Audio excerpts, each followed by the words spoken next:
Elon Musk is All right. Casual finance. The SpaceX IPO is worse than you think.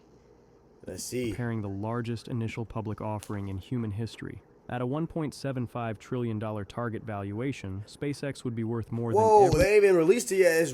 The valuation is $1.57 trillion. American defense contractors That's insane, combined, bro. worth more than the That's market actually caps of Coca-Cola, disgusting. McDonald's, Disney, Nike, and Starbucks all put together, and worth more than the top 10 companies on the London Stock Exchange combined. So if If you're it really wondering who hits the that fuck is high, buying Elon Musk is gonna be the first trillionaire on this planet, bro. Like that's gonna be insane, bro. Having a net worth of $1 trillion, bro. What do you do with that much bread? Like I know it's not all liquid. Like he has to sell in order to get $1 trillion in cash, but still, like golly, bro. SpaceX, It's a kind of company losing OD. $5 billion per year at the Hmm. largest IPO valuation in history? Well, the answer is you. Because within a few weeks, your retirement account is going to be one of the biggest buyers of SpaceX stock, whether you like it or Huh? not. And that's because NASDAQ quietly introduced a brand new rule designed specifically to make that happen. But before we get to the rule, you need to understand why this all matters. Okay. Because the only way a nearly $2 trillion valuation makes any sense is if SpaceX is actually the company the public believes it to be. But it's not. If you ask 10 people on the street what SpaceX sells, most will say rockets. Some will say Mars stuff, but both are wrong. SpaceX isn't just a rocket company. It's actually three businesses stacked on top of each other, and the rocket business isn't even the most important one.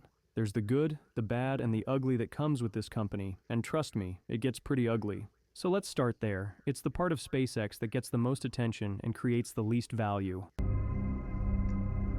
XAI is mostly known for owning the social media platform, Twitter. X. I mean the social media platform X. Anyways, it's also the AI lab Elon Musk founded in 2023 to compete with OpenAI and Anthropic. And a few months What's ago, Anthropic? SpaceX acquired XAI in an all-stock deal that valued the combined entity at $1.25 trillion, Oh with wow. XAI itself accounting for $250 billion of that.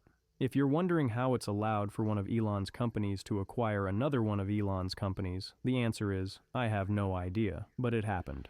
So That's with a insane. $250 billion valuation, you'd assume XAI is a financially sound company, right? Or at least close to it. Or at a minimum, that the people who built it still work there. Well, none of those things are true. XAI was founded with 11 co-founders, researchers and engineers from DeepMind, OpenAI, Google, and the University of Toronto. It was a true heavyweight team. But by 2025, the company was burning more than $1 billion a month, and by March of this What? year, every single one of the 11 co-founders had walked out from the company. Then Elon, on his own social media platform, publicly admitted that XAI had to be rebuilt from the foundations up, which is the polite way of saying the CEO of SpaceX just paid $250 billion for an asset that needs to be rebuilt from scratch. And to say that XAI is overvalued would still be a massive understatement. OpenAI generates around $24 billion in revenue annually and is currently valued at around $850 billion. That's While a lot of Anthropic money. generates over $30 billion annually and is valued around $400 billion. But XAI, who estimates $1 billion in revenue, was bought for $250 billion. So the market is pricing XAI like it's Emirates, but in reality it's more like Spirit Airlines. I like to Oh. look at XAI as the reverse Jerome All Powell right, piece bro. of space. But Spirit though, listen about Spirit though. R.I.P. Rest in power, Spirit. Because now the T flights are gone, gang. I was looking at flights today. Why is it $500 round trip to fly from Oklahoma City to Alabama, bro? Crossing like what, 4 states? It's $500 round trip. I could probably get a flight to the DR for $500, bro. You know what I mean? Like, come on, bro. It's SpaceX. Instead of insane. printing cash, it burns whatever cash the rest of the business generates. But it's also only one of the three businesses inside SpaceX. The other two businesses are the ones actually doing the work. But before we get to the crown jewel, let's start with the one that gives the company its name. This is the part most people picture when they hear the name SpaceX. It's the rocket business. It launches things into orbit, satellites for the US government, cargo to the International Space Station, crewed missions for NASA, and a lot of other satellites, which we'll get to in a minute. And the rocket business at SpaceX generated roughly $4 billion in revenue last year, which may sound impressive until you compare it to the $2 trillion valuation. Then, it suddenly doesn't sound impressive at all, especially when you realize the rocket business represented only about a quarter of SpaceX's total revenue last year. So this brings us to the third business. It's the one most people don't think about when they hear the word SpaceX, but it's also the one that investors care about most, and it's the one that's paying the bills for everything else. This is the crown jewel of SpaceX. Starlink is a satellite internet provider. It's the answer to the question, what if Comcast, but in space? Which sounds like the kind of thing a venture capitalist tweets at 3 in the morning, except in this case, Elon actually built it. And Starlink launched in beta in 2020, and 6 years later, it's the fastest scaling telecom company in human history. There are now more than 10,000 Starlink satellites in Earth's orbit, each one beaming internet down to a little dish, then 10,000 67. My fault, guys. Starlink satellites in Earth's orbit, each one beaming internet down to a little dish that sits on your roof. The dish points itself at the satellites talk to each other, and somehow this works. Here's what entrepreneur and podcast host Scott Galloway had to say. I didn't know that he owned Starlink, bro. Starlink is like actually revolutionary. That's insane. I didn't know he owned Starlink. About Starlink. And then the best product, I think. Great podcast. By the way, shout out. I don't know his name. Diary CEO is like top 15. No, top 15. Top 3 podcasts in my opinion. I love Diary CEO. Has a lot of like good insight about Starlink. Everything. That's amazing. Yeah. I just think it's absolute. I've done podcasts from planes. I can talk to my sons on FaceTime. That product is, all airlines are flying the same tin can, same routes, same bad food, a real point of differentiation for them. And that's also in maritime. I think Starlink is the best tech product. So power to him. When they go public, is SpaceX an amazing company or is it overvalued? The answer is yes. Two can be true at the same time. Starlink has now grown to over 10 million active subscribers in roughly 150 countries. Wait, and in 10 million Starlink subscription. Nope. Let's look. Subscription cost 10 million subscribers. God, dog, bro, said $55 a month. Let's just say 10 million people a month are paying $55 for Starlink. That is $550 million a month. Plus, they have to actually pay for the Starlink itself. Yeah, that's mad. And in bread. 2025, Starlink alone brought in $11.4 billion in revenue, which is that roughly year? 61% of SpaceX's total revenue for the year. But Starlink's ability to generate revenue isn't even the most impressive part. It's the efficiency underneath that revenue which blows my mind. 2 years ago, Starlink's profit margins were about 41%. This year, it's now 63%. Dang. Starlink. Dang. Let's look this up. 63% of 12 billion. 7 billion? Is that 7 billion? That is 7 billion. Almost $8 billion. Starlink added over 20 points in margin expansion in just 2 years. So yeah, the margins aren't just good, they're also accelerating. And Starlink isn't just for consumer internet either. There's a maritime version that ships and yachts use, an aviation version that commercial airlines have started to roll out, and a classified defense version called Starshield with contracts at the National Reconnaissance Office and the Pentagon. So this is the real SpaceX. It's a satellite internet provider that prints cash. It's a rocket business that it's a front company, bro. SpaceX is the front. It's doing pretty good, That is but is crazy. valued like it's already colonized Mars. And after the February merger, an AI lab that lights roughly $1 billion a month on fire. And in 2025, Starlink and the rocket business brought in roughly $8 billion in profits, which sounds great until you remember XAI showed up to ruin the party. Did it again, Sony. Slide your boy some new headphones, please.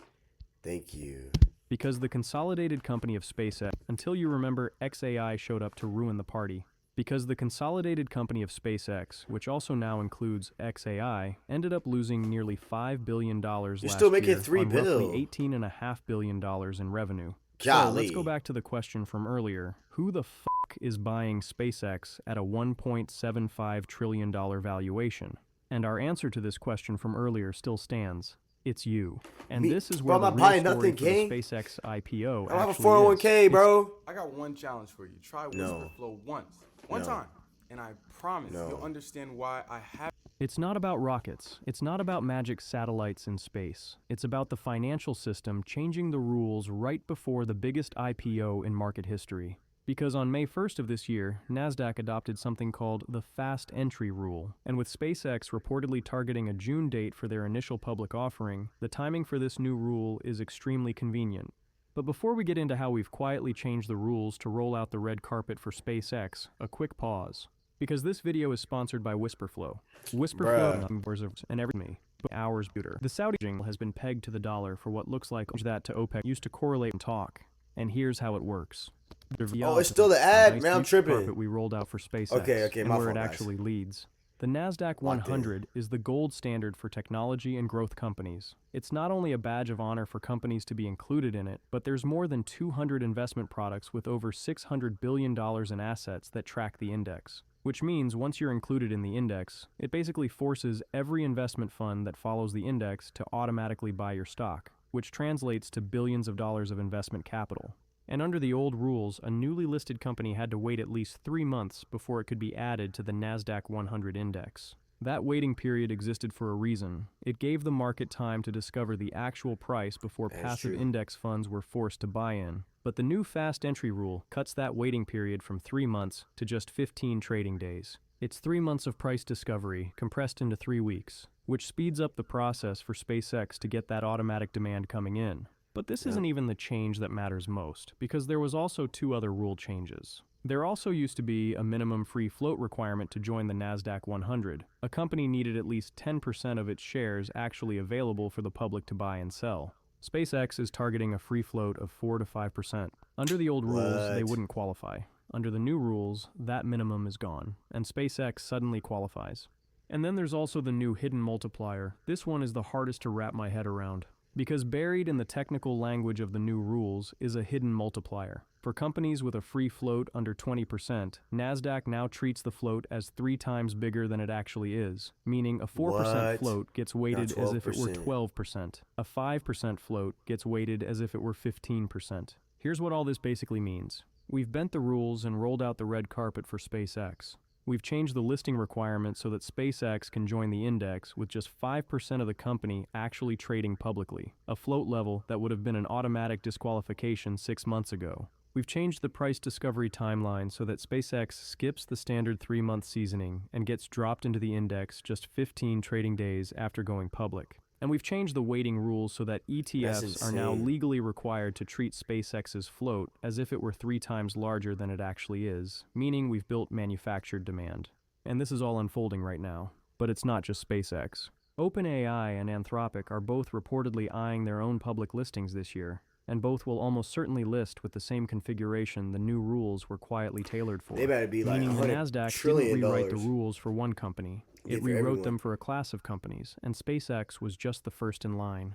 So NASDAQ cleared the runway for SpaceX. The question now is who actually gets on the plane, which brings us to the retail allocation part of the listing. Because while most initial public offerings allocate 5 to 10% of the offering to retail investors, SpaceX is targeting 30%. And Brett Johnson, the CFO of SpaceX, told a room full of bankers on the record that retail is going to be a critical part of the IPO and bigger than any IPO in history because, in his words, retail buyers have been incredibly supportive of us and of Elon for a long time, and we want to make sure that we recognize that. Translated out of corporate speak, the CFO of SpaceX told a room of bankers that the largest initial public offering in history is going to dump 30% of its supply on retail buyers. And not because retail buyers help with price stability, not because they help with long-term shareholder alignment, because they're loyal to Elon. And that's how this story unfolds. The buyers and sellers of SpaceX don't show up at the same time. The buyers are forced in early. The sellers are unlocked later. Shares move from insiders, sitting on a low-cost basis, to passive funds and retail, whose retirement accounts absorb them at peak valuation. Portfolio manager George Noble said it best. Your 401k is the exit liquidity. Because if you have any sort of retirement account holding U.S. stock index funds, then within a few weeks of the SpaceX listing, you're going to own some stock. and you won't Yeah. have a vote on it. You won't have a choice in it. The mechanics of passive investing will just buy it for you. So here's the corrected version of SpaceX. It's a mashup of three businesses that combined lost $5 billion last year, listing at the largest IPO valuation in human history, and we're all going to be buyers within a few weeks because of manufactured demand. And there's a reason traditional financial media isn't covering it this way. It isn't clickable. Because SpaceX to go public at a nearly $2 trillion valuation is a headline. But NASDAQ bigger quietly headline. rewrote its float-weighting methodology to engineer passive fund demand for an unprofitable Yeah, company. no one look Well, at that doesn't bro. quite roll off the tongue as smooth. So if you want to actually better understand what's happening in finance and economics, hit subscribe. Because I can assure you one thing, passive investing was sold to you as the smart way to invest. Low fees, diversification, you can set it and forget it. That it's the triumph of common sense over Wall Street's hotshot stock pickers. And all of that's true. But there's also a part of the pitch nobody mentioned. That the same mechanism that buys the index for you automatically also buys whatever gets added to it, without your input and without anyone asking you. So the feature that makes passive investing convenient and easy for you is the same feature that makes you a guaranteed buyer for anyone who can squeeze their way into the index. And right now, somebody just squeezed their way in. Yep. Hey, casual finance, W video, bro. I think it's very rare we get educated on things like that. And I think we needed to, honestly. That was a great video. Great video. Teach us about what's actually happening behind the scenes.